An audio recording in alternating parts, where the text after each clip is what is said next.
listening to episode 64 of the Game Deflators Podcast. My name is John, and I'm joined by Ryan.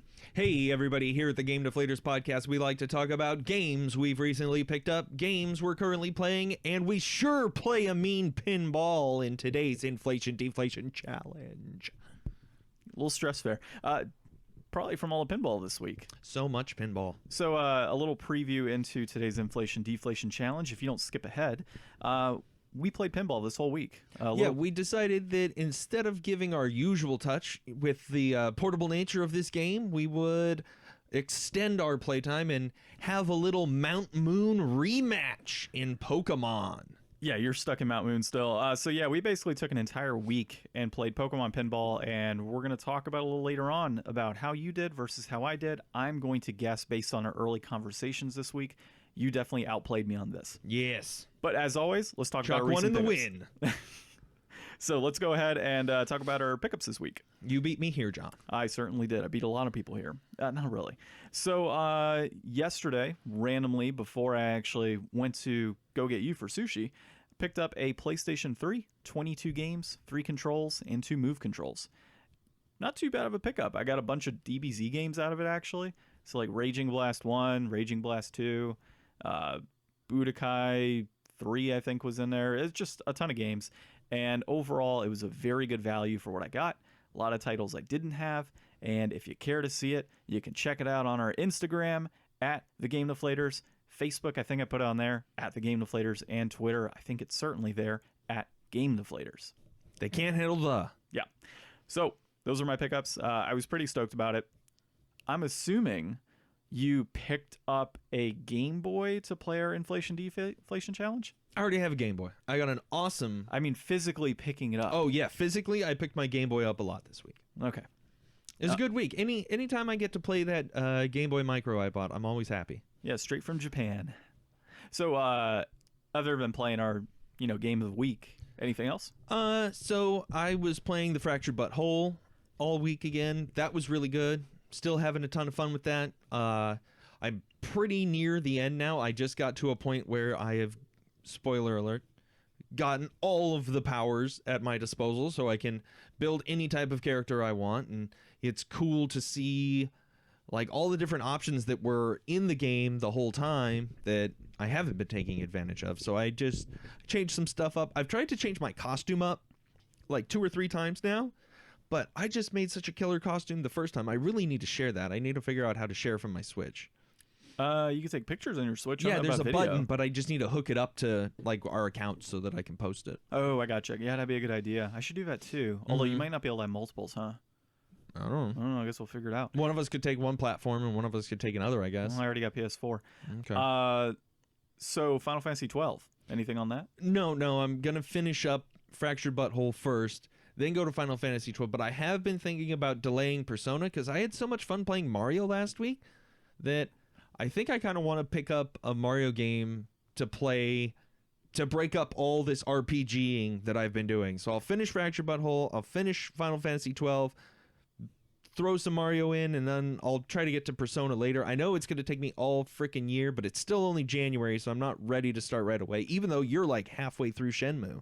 A third of the way through Shenmue. I didn't actually play it much this week.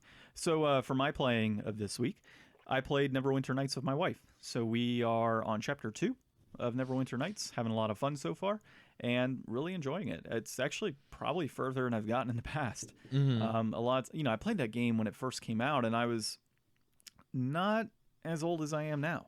So it wasn't exactly like super exciting back then.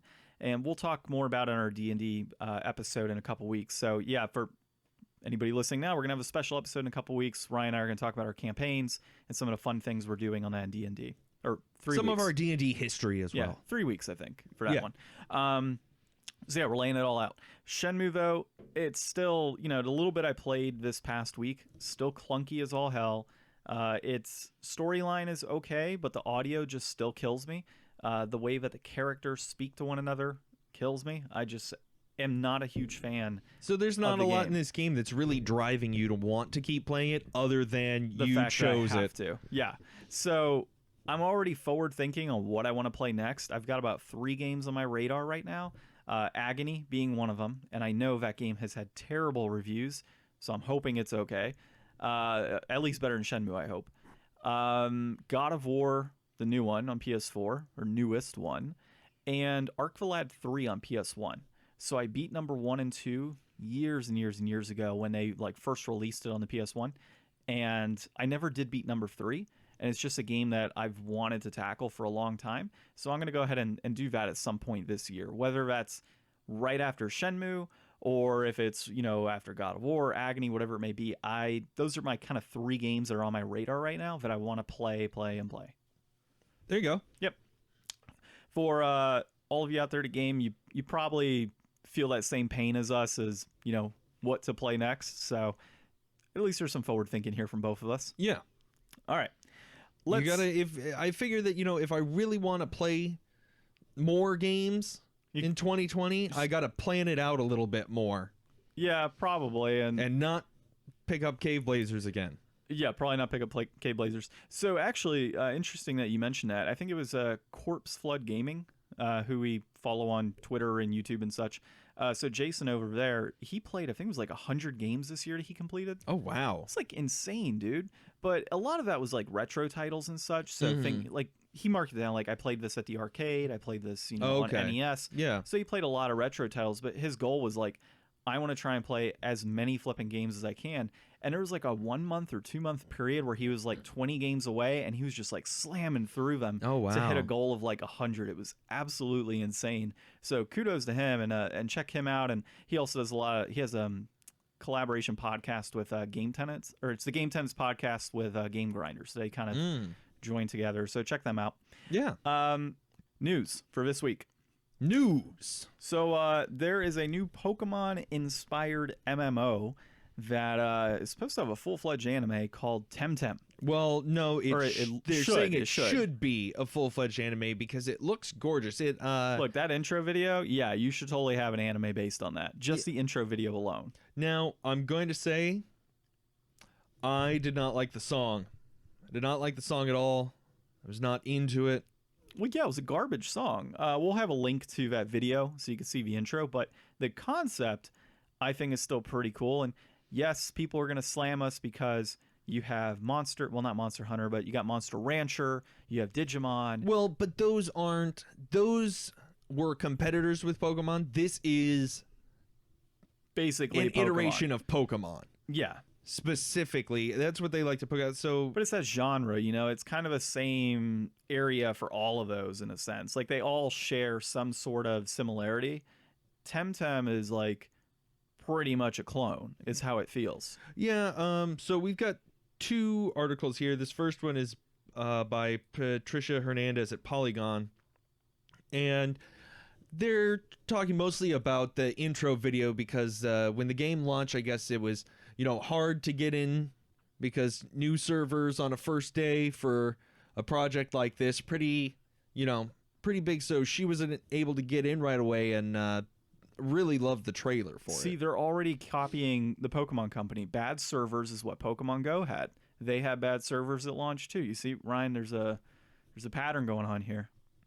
Well, and then we've got some more news on TemTem because that was pretty much just kind of reaction in the trailer, and then TemTem proves that Pokemon is a genre now, and this is by Lottie Lynn at Eurogamer. So this was a nice look into kind of some of the differences between this game and Pokemon. For example, you always have 2 in play. Also, you have a stamina system instead of just the power points for your moves. You have each move costs a certain level of stamina, and if you don't have enough stamina to execute the move, you'll actually deal damage to yourself, and you'll recover a little bit each turn, but if you take a rest turn, you'll recover even more. So there is a lot more strategy going on here. She was very high praising the game for being like Pokemon and getting to explore in that same way, like the first time you played Pokemon when you didn't have the move charts memorized and you didn't know all the type advantages, like playing a very similar game but getting to rediscover all those things for the first time. I could see how that would probably breathe a lot of good new life in to the genre, but I think I'm too old. I'm past Pokemon, and I think that TemTem's just going to be one of those things that I'm never going to do, especially because it's an MMO. I've never been an MMO person. I've played several. They just don't really hook me, and Pokemon-inspired MMO sounds like a dream, just not for me. So I'm kind of the opposite on this from you in a way. I think it's a pretty cool concept, but there's so many monster training and capturing games out there.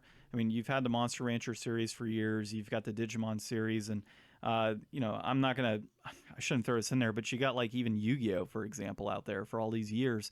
In terms of Yu-Gi-Oh is a card game.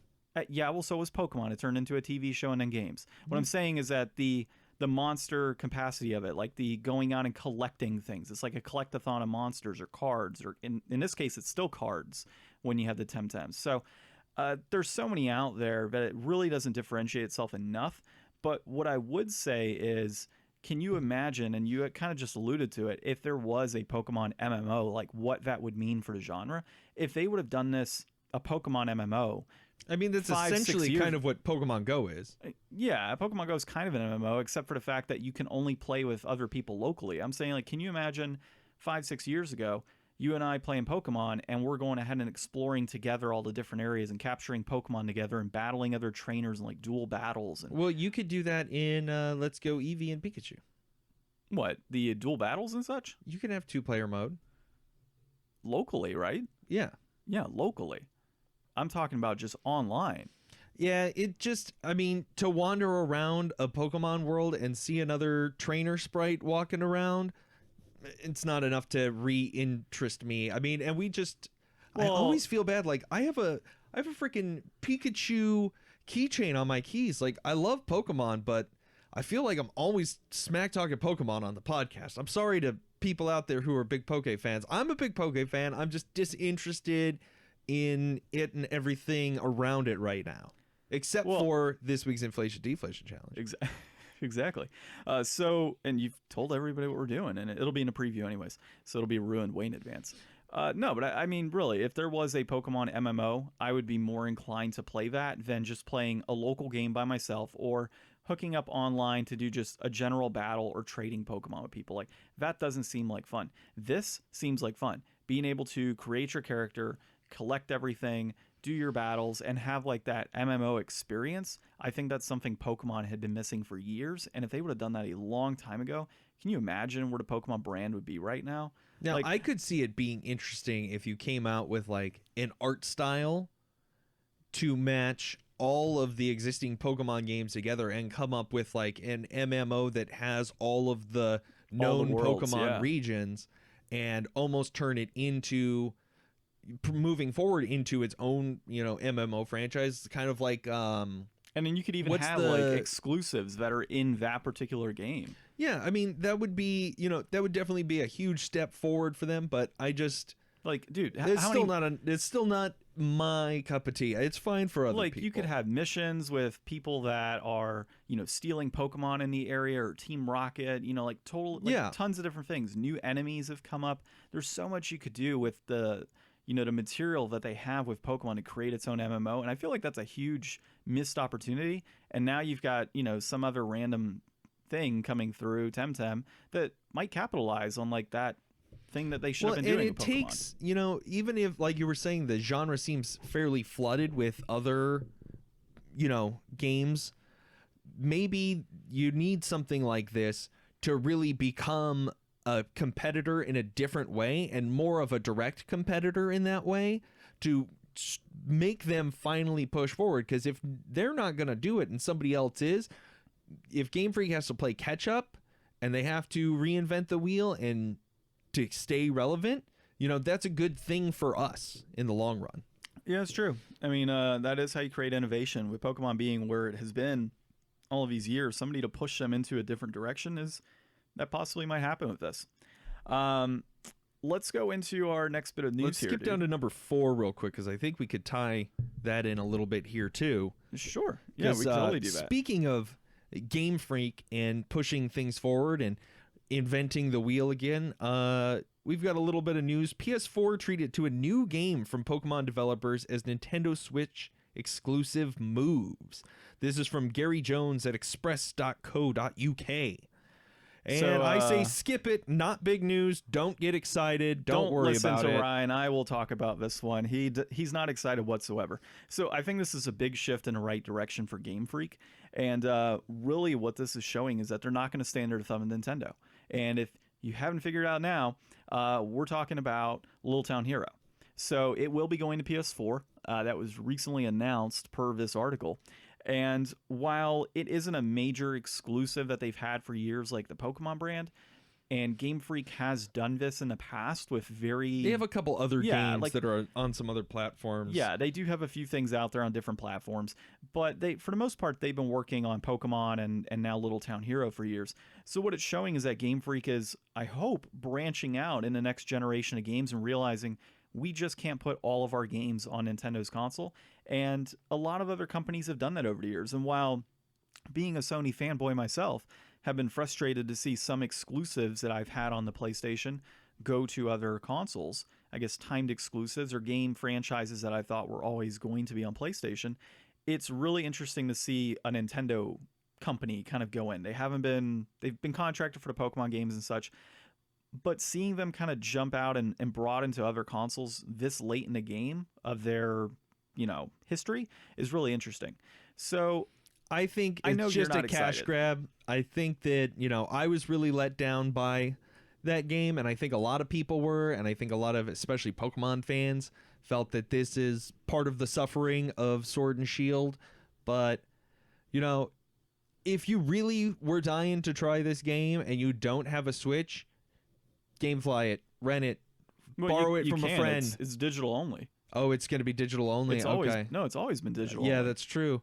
Well, then you're screwed. Like, if you really want to play this game, I'm not going to say that it's going to be worth the price. Maybe sit on that and wait until it goes on sale eventually. Or maybe in 5 years it'll be on PS Plus. Well, see, here's the thing, man. This was a big push for Nintendo. Otis RPG, Game Freak, creators of Pokemon, it's being released on the Switch, and now it's going off to Sony. Now, obviously Nintendo probably knew about this going in, that they weren't going to have full exclusive rights to it. But it makes you wonder if Nintendo needs to push towards acquiring Game Freak.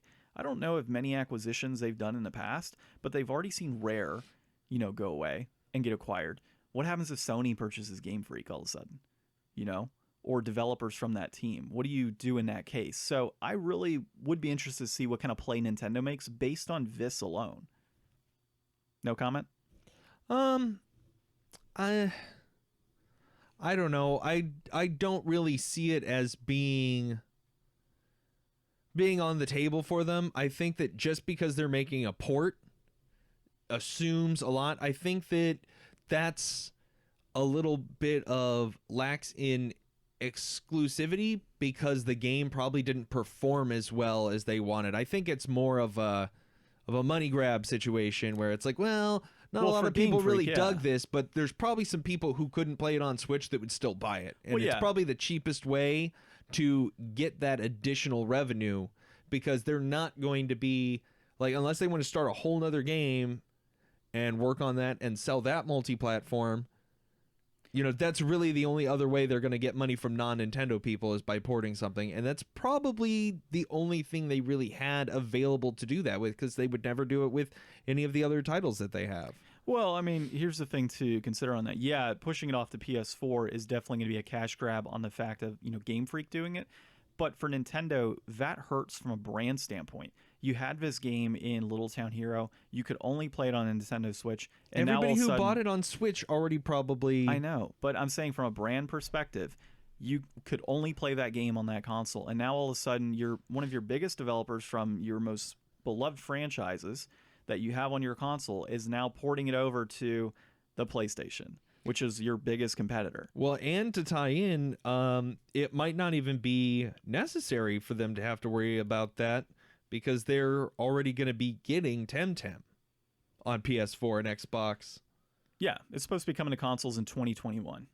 So if Game Freak, sees this as, hey, we're going to start weeding some stuff out onto here and get, our name out to Sony players more, then think about the marketing opportunities from Sony, from the creators of Pokemon and Little Town Hero, whatever. Like, they're going to be able to promote in that capacity of like, hey, Game Freak's got a game on our system.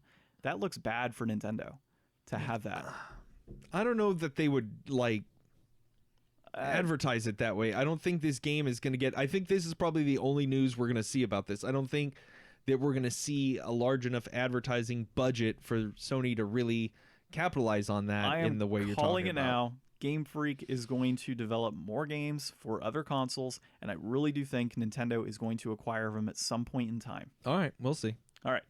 So, next thing is Xbox Series X poises to avoid current gen marketing mistakes. This is this is by Lou Contaldi of DualShockers. And he does kind of come with a forward and say, normally we don't do this type of article. We never really cover executive movement within a company.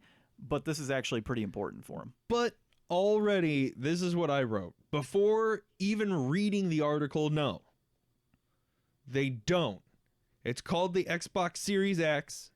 They just released an Xbox One S and an Xbox One X. It's already confusing. No matter what they say, it's already confusing before we even read the article. Now, I've read the article. Okay? It was pretty good and I liked it. And it was much more interesting than I thought it was going to be, but my first point still stands. No, it's already confusing because of the name. Yeah, you sound like a Sony fanboy right now. I'm not. I know I sound like a Sony fanboy a lot on here because I badmouth Pokemon and don't own an Xbox One, but I played my Xbox 360 to death, and I'm not against a popular or good Xbox at all. But at this point, with Game Pass being the way it is, and Xbox exclusives being the way that they are, I think that honestly, if I wanted to play Xbox games, I'd be better off investing in a gaming PC and just getting Game Pass. Like, I really don't see anything that's going to push me towards the Xbox Series X, but if anybody can make it happen, it's gonna be this guy from Netflix. So we'll go to that in a minute, but for our Sony listenership, I'm really close. I almost have Ryan to the point of wanting to be a Sony fanboy. We're almost there. So yeah, you did bring up that's an executive from Netflix, but the interesting thing about that is this guy was also an executive for Microsoft during the days of the Xbox 360. And while that was super successful, the 360 was... Jarrett West. Yes. And I think he was chief marketing officer, if I'm correct. He's going to be Xbox marketing. I think he was the CMO for Netflix. Head of marketing. Let's see. Yeah, he was head of marketing. Yeah, so he was the head of marketing for the Xbox 3... Well, during the Xbox 360's tenure, went off to Netflix, found success there, and now they're bringing him back because they saw so much dysfunction within their Xbox One XS, Xbox One original, whatever the hell it is. There was so much dysfunction and confusion that they said, let's bring back this guy that was actually during our most successful console release and see what happens. Obviously, they're not off to a good start given all the confusion, if it's a PC or not a PC, and the tons of memes that have been coming out. But I will mention one thing to you, man.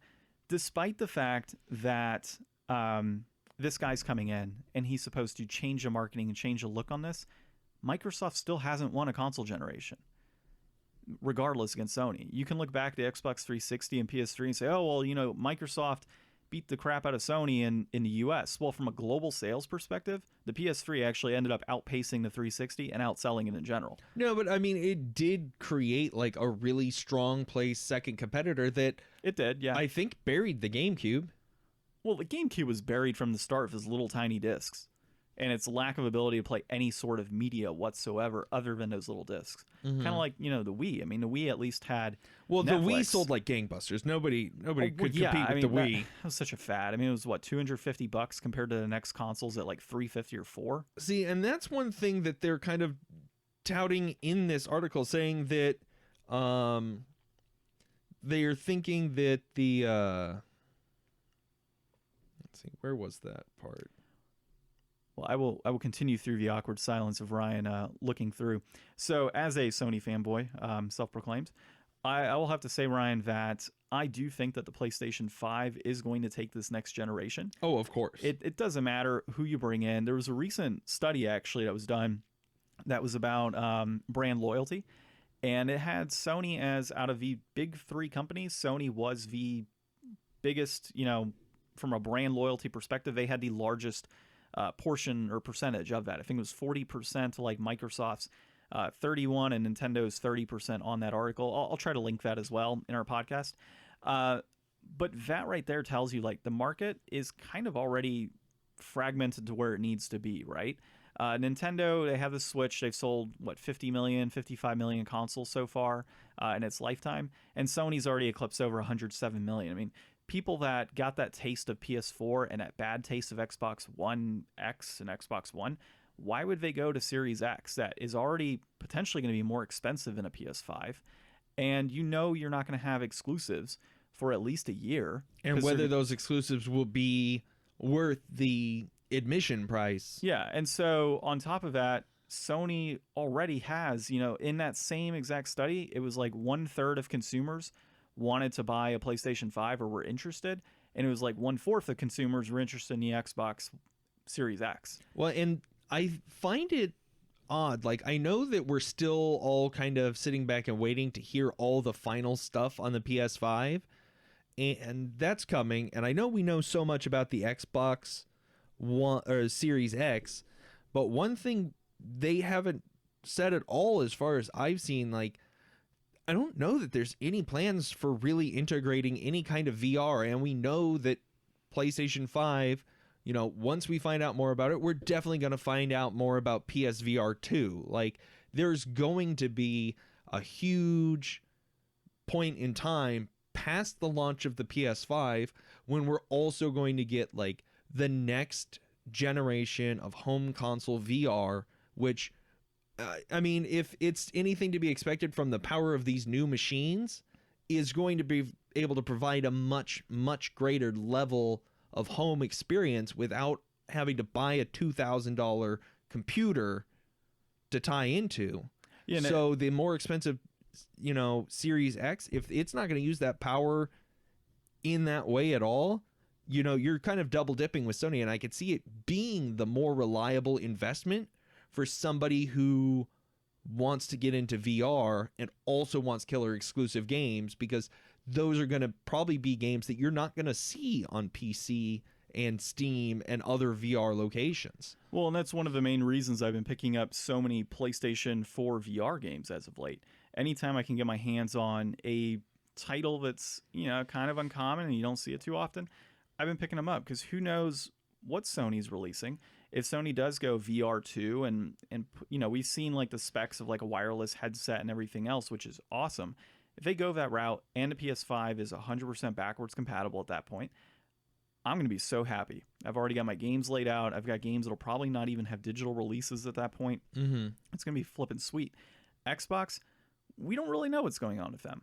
And I can get excited for Sony. I think the future's there. Like, you can kind of get they're trickling out the information, and you're like, all right, cool, this is getting me excited. Xbox, like, oh yeah, here's a giant tower that looks like your computer desktop. Get excited. Mm-hmm. It's going to be cool. And oh yeah, you're not going to have exclusives. Like, I can already tell Sony's going to win this next generation just off that alone. No marketing CMO or guru is going to come into Microsoft and propel them to be the top dog in the gaming industry again. Yeah. Well, second top dog. All right. Well, I'm a little tired out about talking about Sony and Xbox and non-Pokemon games. Let's talk about some Pokemon. Let's talk about some Pokemon. So this week for the Inflation Deflation Challenge, we did Pokemon Pinball for the Game Boy Color. So I do have to ask you, because we both played this during the course of the last week. How many millions of points did you get? What was your highest total? Because I had to take a picture of mine. And this was last night. I think I caught 3 or 4 Pokemon in the match at that point in time. So, go ahead and give us the stats on this real quick while I pull mine up. Well, you search. You misspelled Nintendo, by the way. No, I did. Yeah, you did.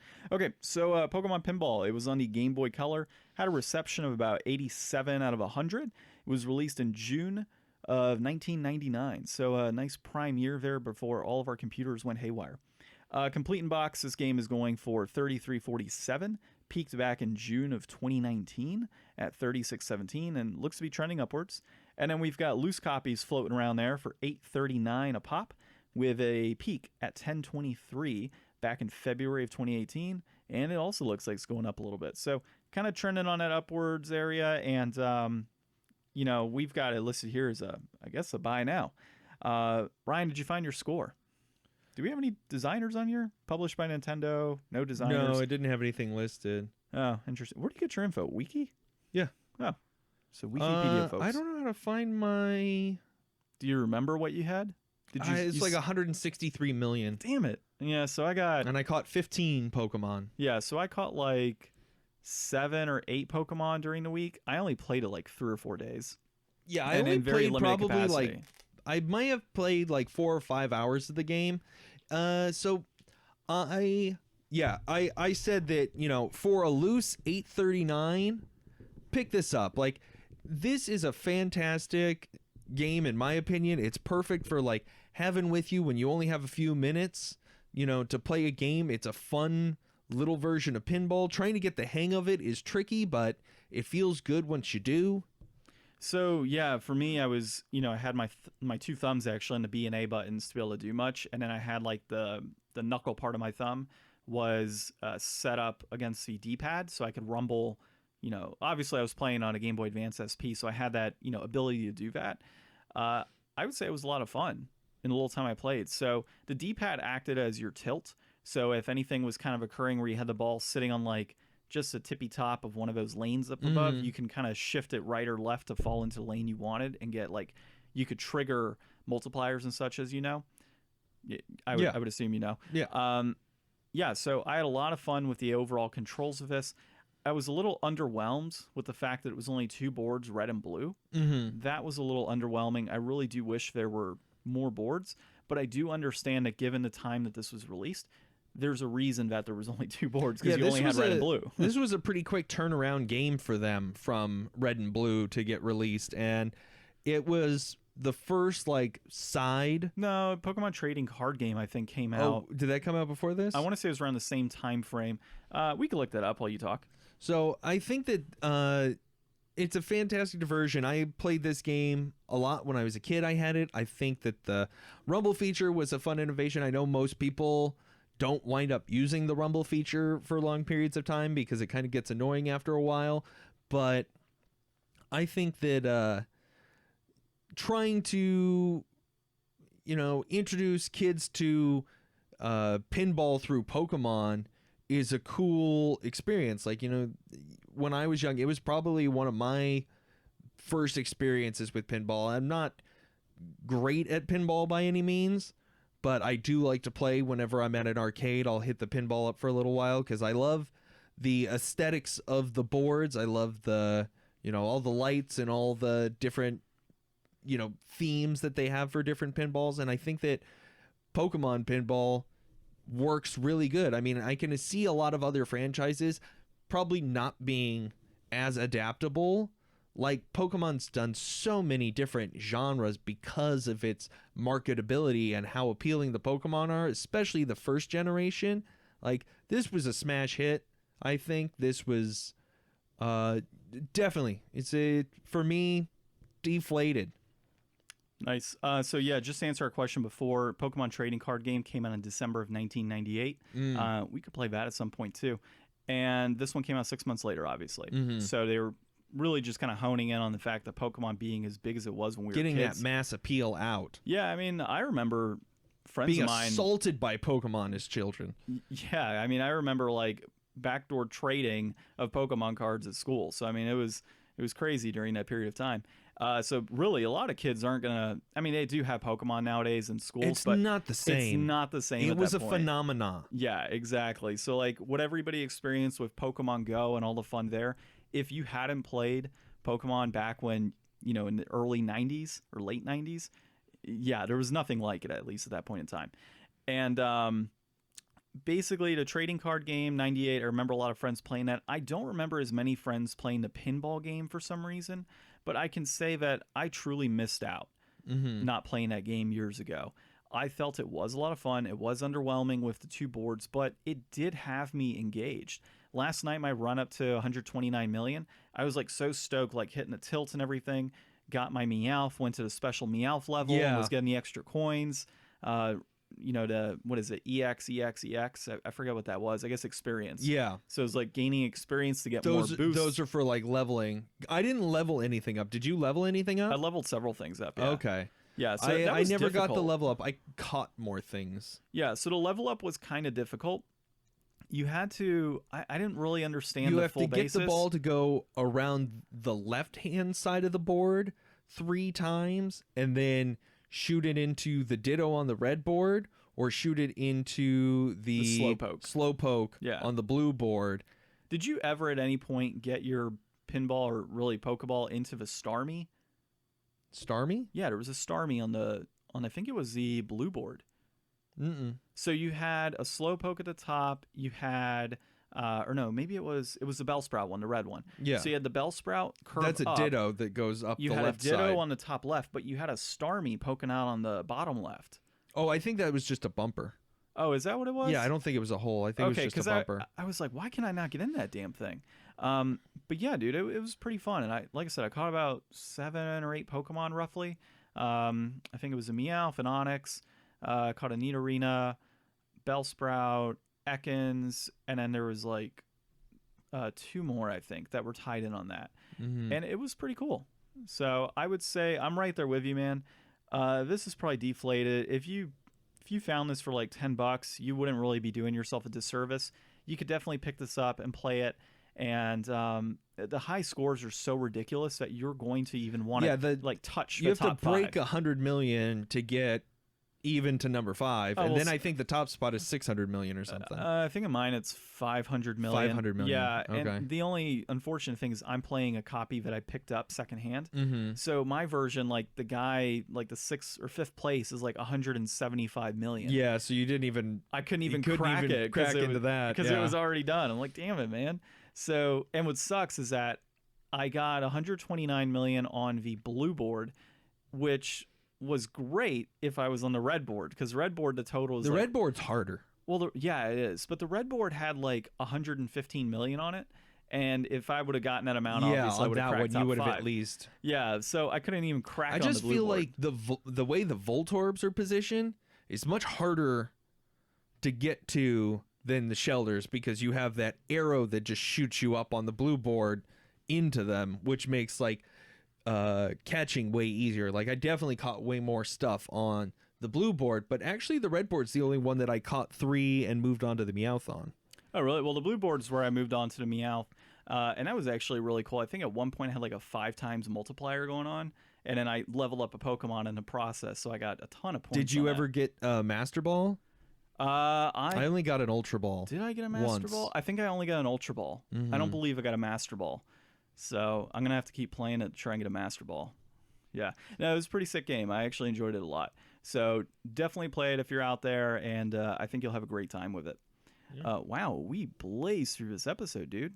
Quick one. This might be our shortest episode. Yeah, we had a ton of news. Do you want to talk about the article I found after you created the outline? It's actually a really cool one about this generation of graphics and. I mean, if you want to talk about it, I didn't even see the article. Okay, well, I'll bring it up and then I'll just get your opinion. So, title of the article, we don't even have to read this whole thing thoroughly. PS5 and Xbox Series X are going to hit a graphics dead end. Like once we hit 8K, there's no 16K. Well, not that. They're basically saying that like from a graphical output, this is the limit. Like you can't get past this outside of it being like real life. That's kind of what it's saying. Do you think that's a possibility? Actual definition. Like that looks like a movie. Are we back in the 3DO era? Right. Yeah, right. I don't know. Do you think that's a possibility here in the next generation?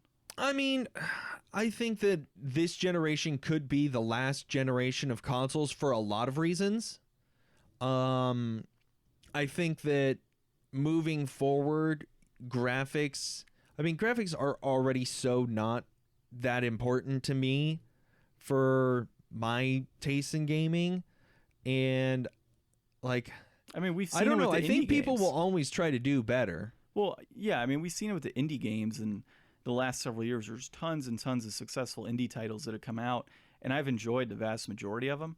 From a graphical output piece, Well, the last generation was so sick. indies have have given a lot of interesting new expressions of what is good graphics. Like, I think that beyond some of the like really, really detailed fighters that came out in the past, I mean, pixel art's never been as good as it is now. True. You know, like they're pushing the medium forward. Like even the new Pokemon Explorers, no, not Pokemon Explorers, Pokemon Dungeon Mystery that's coming out, the new version. They just released a demo on that, and it has this like kind of childlike painterly quality. You know, Ni no Kuni 2 pushing anime games forward like a lot for like a 3D adventuring game. It looks like you're playing a Ghibli movie. Like, graphics have moved forward in so many other ways beyond just going for that photorealism, that I think that the art style will continue to be pushed forward in new and exciting and innovative ways.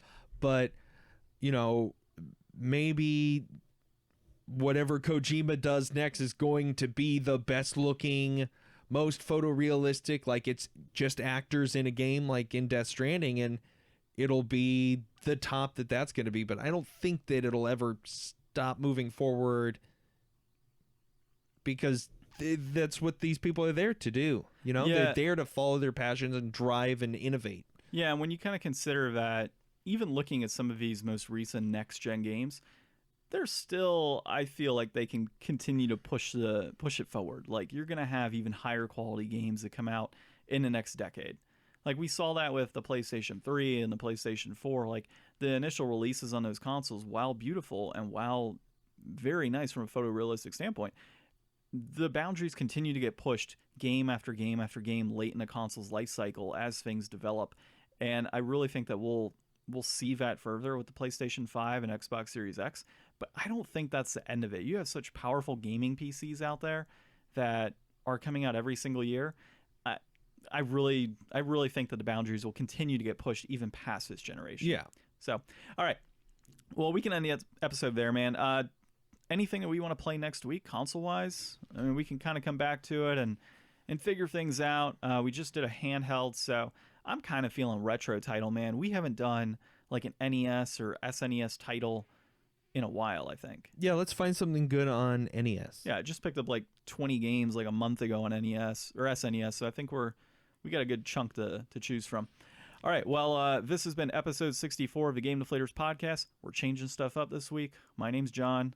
I'm Ryan. And thank you for listening.